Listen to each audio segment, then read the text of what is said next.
Natasha, it's so good to see you. It's so good to see you. And I just say, I loved the show. The title, How to Die Alone, because I was number one, I was intrigued by the title. And why was that your choice? How to Die Alone?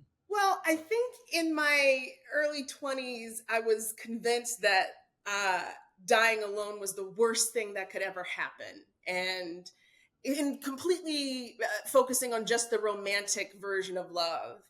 And I realized as I've gotten older and 20 plus years of therapy, um, being alone is not scary. I actually quite like it. It's being Mhm. lonely Yeah, that there's a is the thing difference. to fear. Yeah. And so I do think that the way to die alone, to answer the question of the show, is to die without feeling lonely and to find ways to satiate that longing with real connection. And it doesn't have to be romantic. There's so much love in my life, platonic Yes. and Yes. familial. And so I wanted a show that explored someone that was trying to fill that hole in her heart, and in doing that, connect with people that watch the show.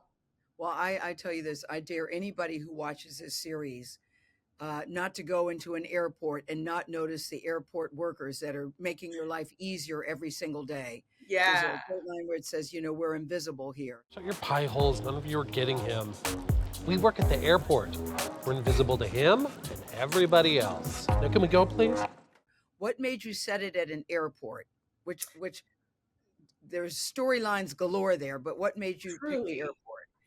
Well, I think, well, one, when I travel, I'm my most hopeful. And Mhm. I mean that when I walk into a Hudson News and I buy Oh, a giant book, what version of me thinks I'm going to open that book on the plane? I'm going to get a cocktail, turn on the TV. But in that 5 minutes I'm in a Hudson News, I'm hopeful.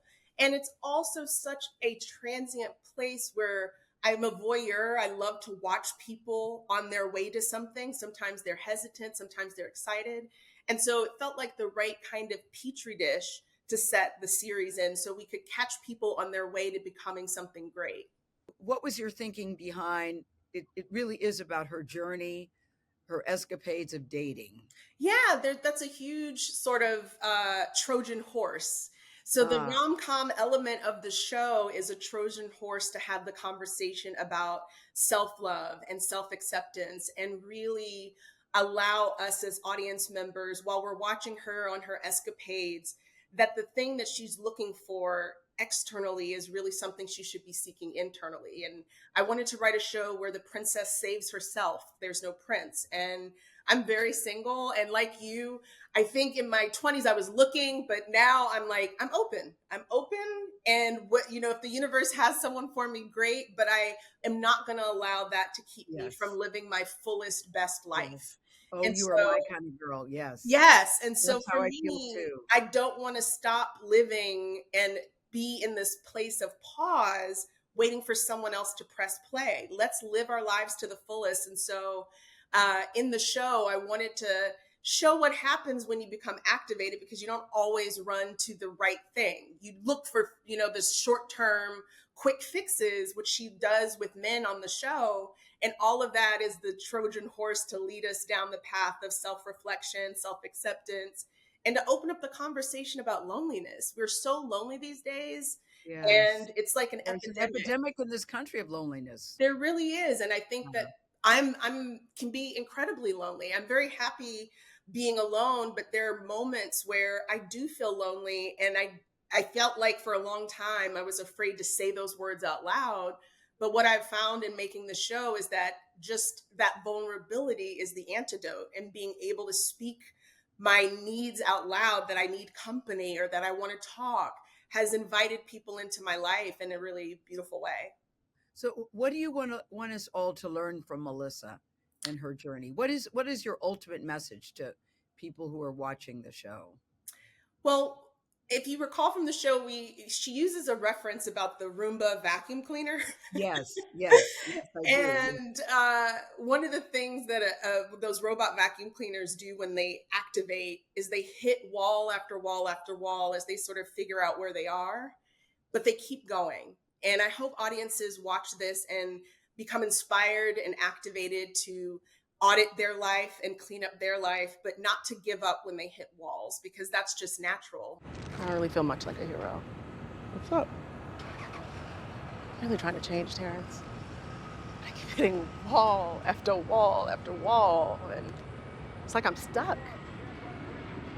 And I don't want to give up, but shit hurts. You sound like my Roomba. Come again. Hear me out. When I first got it, I was like, yo, this robot is about to change my life. I'm about to change the channel. Stay with me, Jackson. So for the first couple of days, all the Roomba did was hit walls. I thought the shit was broke. I was ready to send it back. Then I woke up one day and the shit was working. Turns out, the walls were information. Every wall was teaching it where to go and where not to. Okay, Yoda. All right. I'm a Roomba. I know you address all sorts of issues, whether you're talking about weight, whether you're talking about self-image, whether you're talking about self-esteem.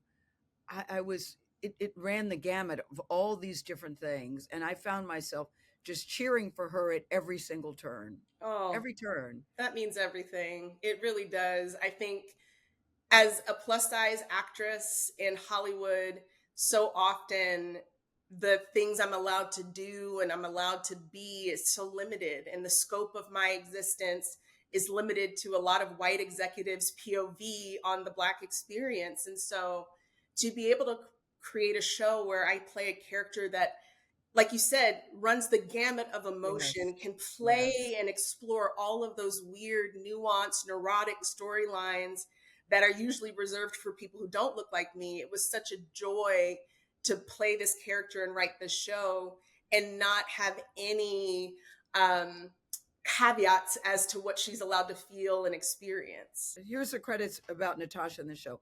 Executive producer, starring in it and creating it, and you wrote it. Yeah. Did you write it and then you pitched it around to many different people and you said, but I'm going to do this. If you pick it up, I'm going to be very involved. It's a passion project that I've been working on for about 7 years. Wow. And I started working on it at HBO. And when I was on the network doing Insecure, I was developing this in the background.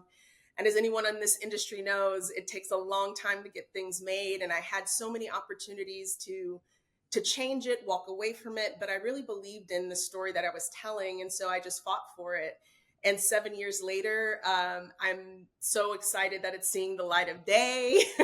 And so it's just, yeah, it's a passion project, and just I was going to say the love of my life, but I love it so much.